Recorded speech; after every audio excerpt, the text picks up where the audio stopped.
الله الرحمن الرحيم وهو الذي أنشأ جنات معروشات وغير معروشات والنخل والزرع مختلفا أكله والزيتون والرمان مشتبها وغير متشابه انظروا إلى ثمره إذا أثمر وينعي إن في ذلكم لآيات لقوم يؤمنون۔ کل ایک بات میں نے عرض کی تھی کہ سب سے اہم چیز ہے ایمان بالغیب، یعنی یہ ماننا کہ اللہ کے سوا کوئی پرستش کے لائق نہیں ہے، اس پوری کائنات کا خالق و مالک، سنچالک اور کریٹر وہی ہے۔ یہ ایک بنیادی عقیدہ ہے، بنیادی سمجھ ہے، قیمتی اثاثہ ہے، اور اسی کام کا آپ کو مکلف بنایا گیا ہے۔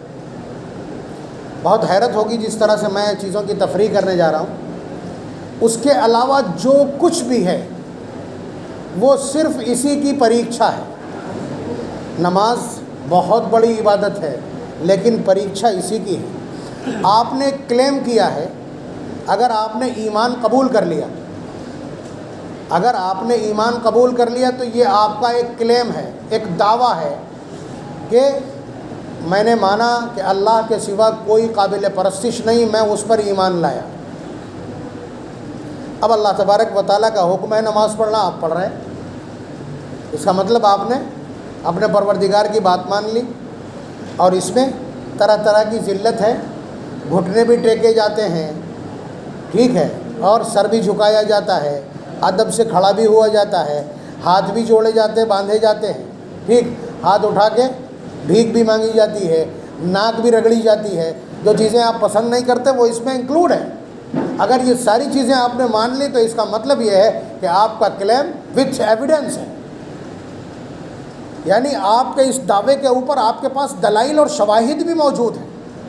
اسی طرح سے دولت سے بہت محبت ہے آپ کو، اللہ تبارک و تعالیٰ نے وہاں پر بھی تھرمامیٹر لگا کے دیکھا ہے کہ 2.5% نکال کر کے آپ کو بطور زکوٰۃ ادا کرنا ہے۔ آپ نے کھٹ سے پیمنٹ کر دیا، آپ نے پروف کر دیا کہ وہ جو میں نے کلیم کیا ہے اس سلسلے میں مضبوط اور مستحکم ہوں۔ معلوم یہ ہوا کہ آدمی اپنی صحت کے لیے، اپنی باڈی کے لیے، اپنے آپ کو مینٹین رکھنے کے لیے بہت کانشیس رہتا ہے، لیکن اللہ تبارک و تعالیٰ نے گھر میں کھانا موجود ہوتے ہوئے بھی صبح سے شام تک بھوکا رہنے کو کہہ دیا، اور 1-2 دن نہیں، پورے مہینے کہہ دیا۔ تو چونکہ آپ کہہ چکے کہ میں نے اس کو مالک مانا ہے، میں اس کی بات مانوں گا، آپ نے کہہ دیا ٹھیک میں ایسا کروں گا، میرا کچھ بھی بنے، تو آپ نے یہ بھی پروف کر دیا۔ اسی طرح سے یہ میں مول سدھانتوں کی بات کر رہا ہوں، بنیادی جو اراکین ہے اسلام کے، یا اطاعت کے اور بندگی کے، یا ایمانیات کے۔ ایسے ہی حج ہے، ایک موٹی رقم لگتی ہے، ایک بڑا وقت لگتا ہے، اور مسلسل آپ اپنے گھر بار، کاروبار، تجارت، اس امپائر سے جسے آپ نے پوری زندگی میں کھڑا کیا ہے، اب آج کل 40-45 دن، ورنہ جب کبھی پیدل جانا ہوتا تھا تو سال بھر کے لیے، اور جب کبھی دریائی سفر میں جایا جاتا تھا تو 6-6 مہینے آپ کو اس سے بالکل الگ رہنا ہوتا تھا۔ آپ نے ان سب کو مان لیا، تو یہ ایمان کو ثابت کرنے کے لیے فیکٹس ہے۔ اب جو کچھ بھی آئے گا سامنے، جو کچھ بھی آپ کے سامنے آئے گا، مثلاً آپ سے کہا جائے کہ اس نے گالی بکی، گالی مت دینا۔ اب گالی مت دینا، گالی اندر سے تو ابال ہے، مگر گالی کیوں مت دینا؟ اس لیے کہ نبی نے کہا ہے واعف عمن ظلمک، اور ایمان بالغیب آپ ایمان لائے ہیں نبی کے کہنے پر۔ تو اب جہاں جو کچھ بھی آئے گا وہ وہی ٹچ میں ہے، بار بار، جیسے وہ پیمنٹ کرنے کے لیے نا، وہ سامان اٹھا کے ایسے اس کے سامنے کرتا رہتا ہے اور وہ ریٹ جوڑتا رہتا ہے، ویسے ہی حال ہے کہ دنیا میں جتنی بھی چیزیں آئیں گی وہ سب ایسے ایمان سے ٹچ کی جائیں گی آپ کے، اگر آپ پروف کرتے چلے جائیں تو ٹھیک ہے۔ ابھی جو آیت میں نے تلاوت کی ہے، اس میں اللہ تبارک و تعالیٰ نے اپنی قدرت بیان کی کہ وَهُوَ الَّذِي أَنشَأَ جَنَّاتٍ مَّعْرُوشَاتٍ وَغَيْرَ مَعْرُوشَاتٍ۔ بہت زیادہ جو لوگ میرے خیال اس علم کو، اس فن کو باٹنی کہتے ہیں انگریزی میں، نباتیات کا جو علم ہے، یہ باٹنی کا چیپٹر ہے قرآن کریم کا۔ آپ پریاورن کی بات کرتے ہیں، معلوم ہے کہ یہ جو درخت ہے درختوں سے نکلنے والی جو گیسز ہیں وہ انسان کے لیے صحت افزا ہیں، وہ ایٹماسفیئر کو صحت افزا بناتی ہیں، ماحول کو صحت افزا بناتی ہیں۔ تو اللہ تبارک و تعالیٰ فرما رہے ہیں کہ ہم نے پیدا کی، ہم نے یہ ہریالی پیدا کی ہے، انشاء جنات، کہ وہ اللہ کی ذات ہے کہ جس نے باغات پیدا کیے ہیں۔ یہی باغات، یہی گلستان، یہی باغیچے، یہی تو زینت ہے زمین کی، اور انہی سے ماحول درست ہوتا ہے اور صحت بڑھتی ہے۔ جنات، باغات پیدا کیے، معروشات وغیرہ معروشات، کچھ بچھے ہوئے اور کچھ کھڑے، کچھ بیلدار ہوتے ہیں اور کچھ تناور ہوتے ہیں، کچھ تنوں پہ کھڑے ہوتے ہیں، کچھ بیل پہ کھڑے ہوتے ہیں۔ سسٹم دیکھیے کہ چھوٹا سا پھل ہے، وہ اس کے لیے درخت کتنا بڑا ہے، اور تربوز، ایک صاحب ایسے ہی لیٹے آم کے پیڑ کے نیچے، کہنے لگے سسٹم سمجھ میں نہیں آیا، اتنے بڑے آم کے لیے اتنا بڑا پیڑ اللہ تعالیٰ نے کھڑا کر دیا، اور اتنا بھاری تربوز اسے زمین پہ ایسے ہی، اسی بیچ میں اچانک ایک آم ٹوٹا اور آ کے سیدھا ناک پہ۔ کہنے لگے فلسفہ سمجھ میں آ گیا، میرے پالنہار سمجھ میں آ گئی تیری قدرت، ایک جھٹکے میں سمجھا دیتے ہیں وہ جب سمجھانے پہ آتے ہیں۔ تو یہ اللہ تبارک و تعالیٰ کا ایک نظام ہے۔ آپ جائیے اور بالترتیب کب کس پہ پھل آئے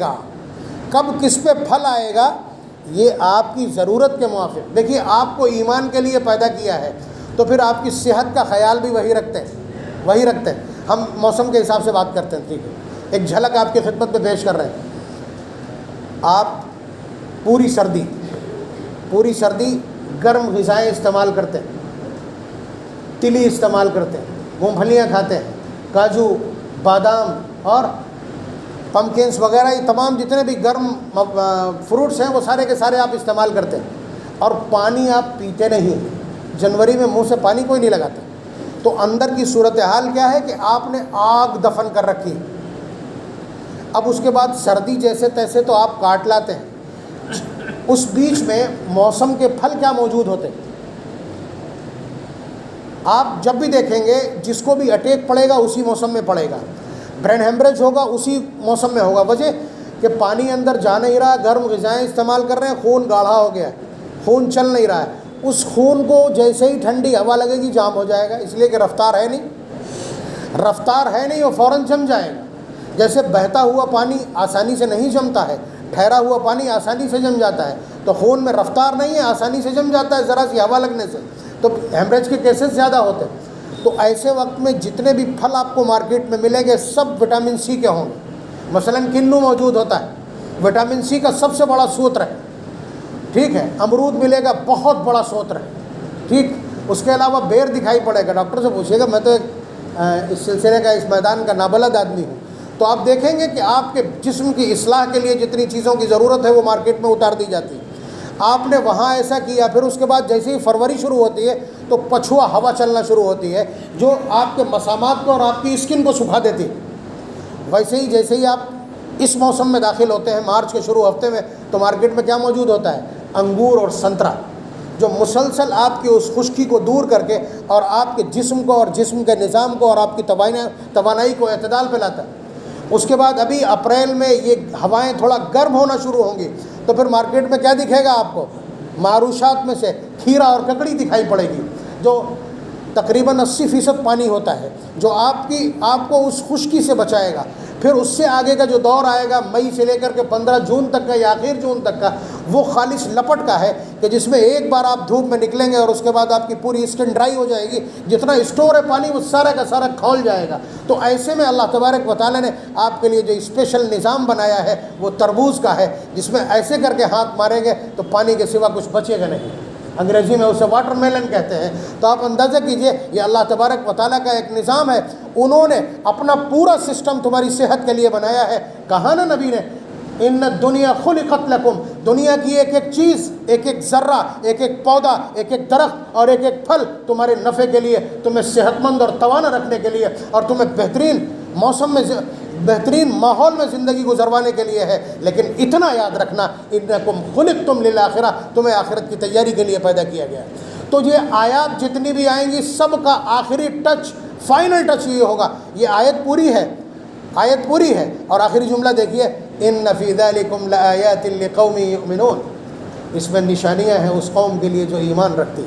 اب دیکھیے مضمون پورا، مضمون باٹنی کا ہے، وَهُوَ الَّذِي أَنشَأَ جَنَّاتٍ مَّعْرُوشَاتٍ وَغَيْرَ مَعْرُوشَاتٍ وَالنَّخْلَ وَالزَّرْعَ مُخْتَلِفًا أُكُلُهُ مُخْتَلِفًا أَلْوَانُهُ وَالزَّيْتُونَ وَالرُّمَّانَ مُشْتَبِهًا وَغَيْرَ مُتَشَابِهٍ انظُرُوا إِلَى ثَمَرِهِ إِذَا أَثْمَرَ وَيَنْعِمُ، کہ تم دیکھا کرو اس میں کہ کب پھل آتا ہے، کیسے پھول آتا ہے، اور کس طرح ہم اسے اس کو وکست کرتے ہیں، کس طرح اس کے اندر رنگ پیدا کرتے ہیں، کس طرح چاشنی اور کس طرح سے اس کے اندر تازگی اور مٹھاس بھرتے ہیں، دیکھا کرو۔